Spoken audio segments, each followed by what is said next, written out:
Un saluto a tutti. In questo video vedremo come far funzionare lo Scalar Wave Generator con un generatore Spooky 2 Generator X.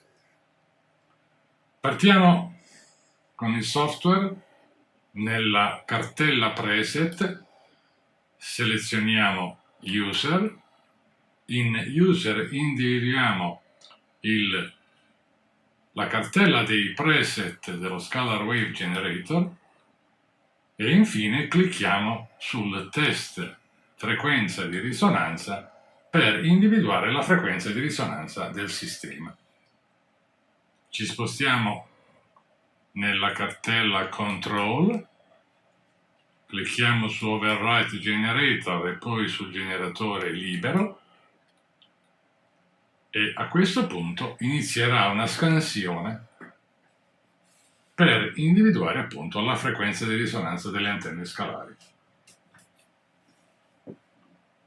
Portiamo su On gli interruttori del ricevitore e gli interruttori del trasmettitore. Questo interruttore abilita la funzione del voltmetro, mentre quest'altro quello dei LED. A questo punto cliccheremo su Start e bloccheremo la scansione di frequenza non appena vedremo i LED del RX accendersi. Partiamo con Start e siamo pronti a cliccare su Hold.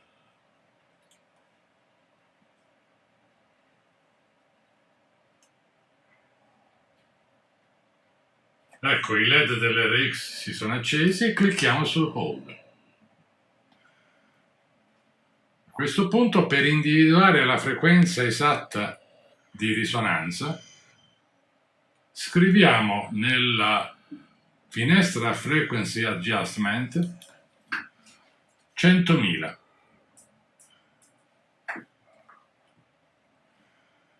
E per individuare la migliore frequenza spegniamo i LED.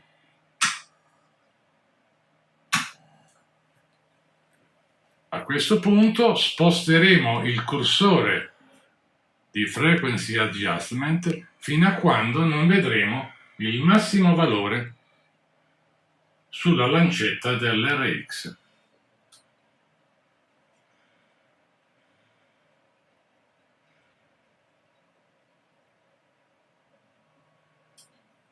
Questo è il massimo valore del voltmetro, quindi qui corrisponde la migliore frequenza di risonanza che potremo leggere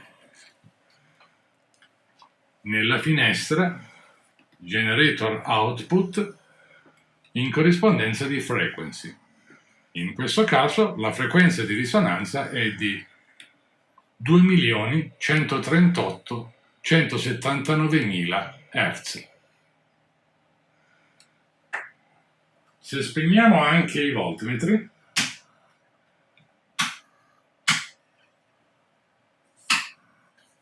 sull'oscilloscopio,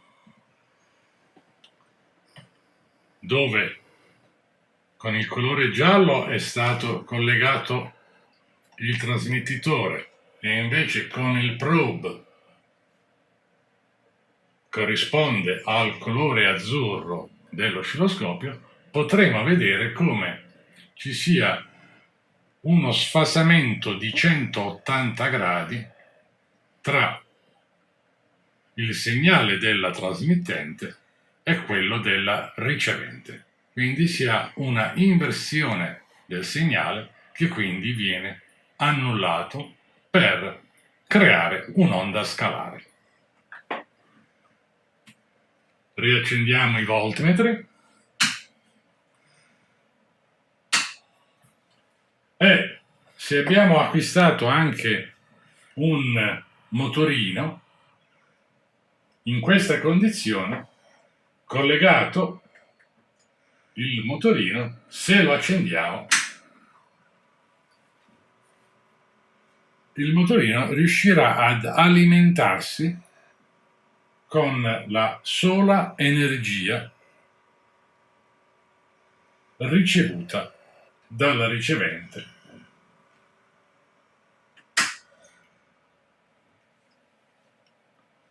Individuata la frequenza di risonanza,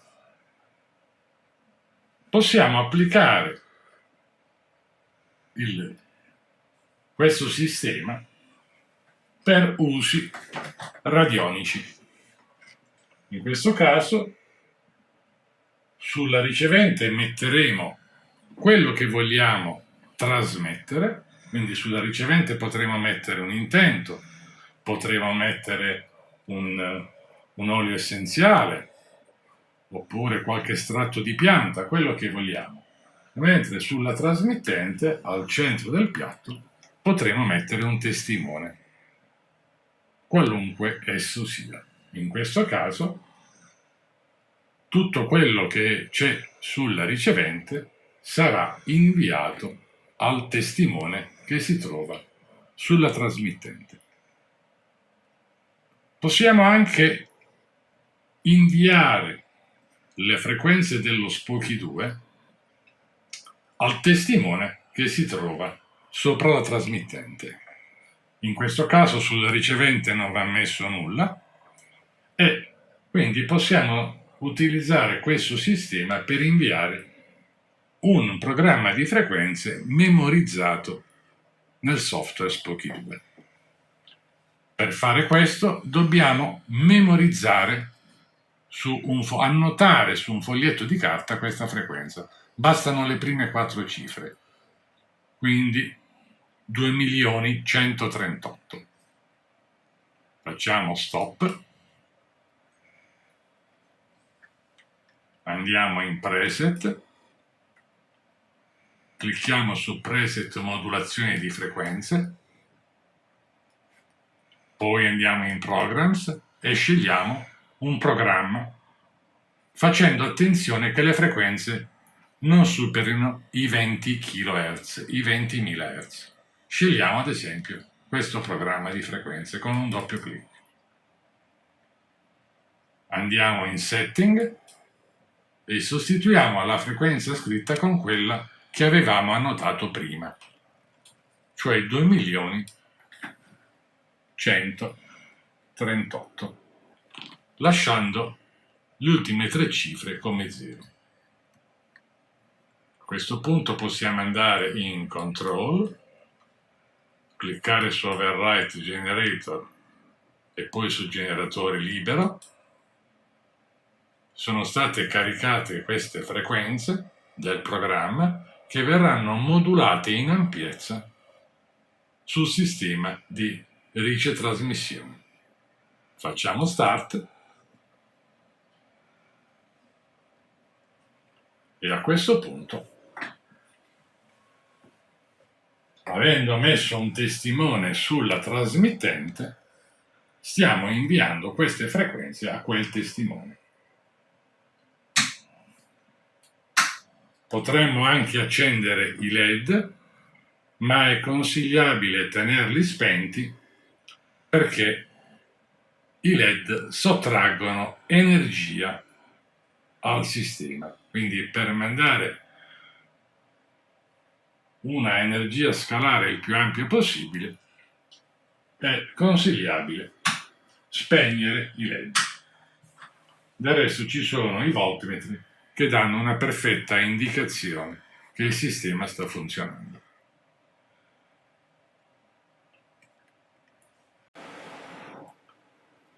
Uno dei limiti del sistema, di questo sistema scalare, è rappresentato dalla frequenza di modulazione, la frequenza modulante, ovvero quella da inviare al testimone, che naturalmente può essere anche un frammento che contenga del DNA e quindi in questo caso lo Scalar Wave Generator funziona come un remote attivo e quindi molto più potente di un remote passivo. Quindi dicevamo un limite è dato dalla frequenza modulante che non deve essere superiore ai 20.000 Hz, ai 20 kHz. E allora nell'ipotesi in cui abbiamo una frequenza molto alta, ad esempio di alcuni milioni di Hertz, possiamo ridurre la frequenza in ottave sino ad avere una frequenza più bassa di 20.000 Hz. Per fare questa operazione possiamo cliccare su Determinazione frequenze ridotte. Questo preset ci consentirà di determinare una frequenza bassa, più bassa di 20.000 Hz nel caso in cui la frequenza di partenza del database dello Spooky sia molto alta. Dopo aver cliccato su Determinazione frequenze ridotte, andiamo su Program e scriviamo ad esempio il nome di un principio attivo, ad esempio ketoprofen. Individuiamo l'MW, ovvero il molecular weight di ketoprofen, clicchiamo 2 volte, dopodiché possiamo andare sulla scheda Control, cliccare su Overwrite Generator e infine su Start.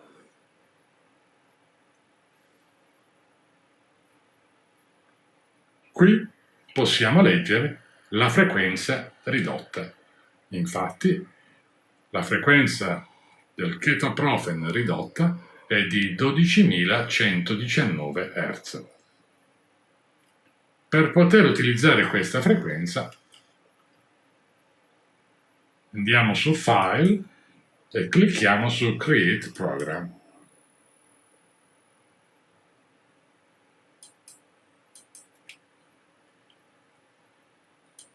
Abbiamo detto 12.119, virgola, e qui scriviamo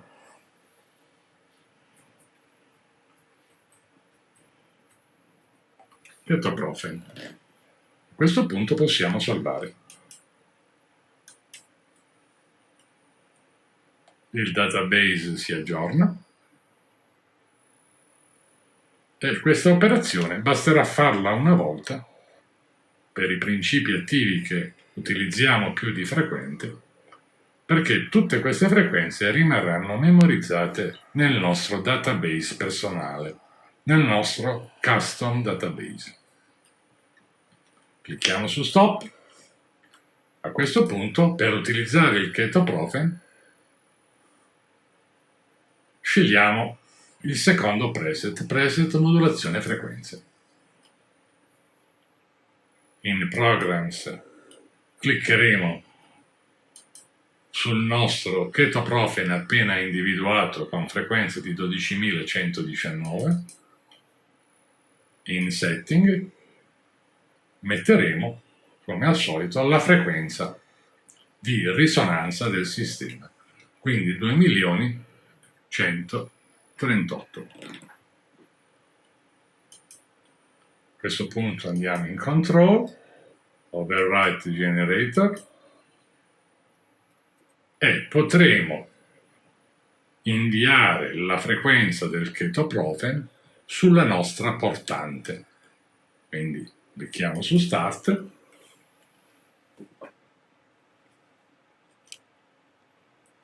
e il sistema adesso è entrato in risonanza e tra la ricevente e la trasmittente viene modulata la frequenza del ketoprofen. Quindi se sul piatto della trasmittente avremo messo il nostro testimone, il testimone riceverà quella frequenza, ovvero la frequenza di 12.119 Hz. Ripeto ancora una volta, quella frequenza ormai è rimasta memorizzata nel nostro database, quindi l'operazione della individuazione della frequenza ridotta del ketoprofen viene eseguita solo una volta e basta. Poi potremo fare la stessa operazione per qualsiasi altro principio attivo noi volessimo sperimentare. Grazie per l'attenzione.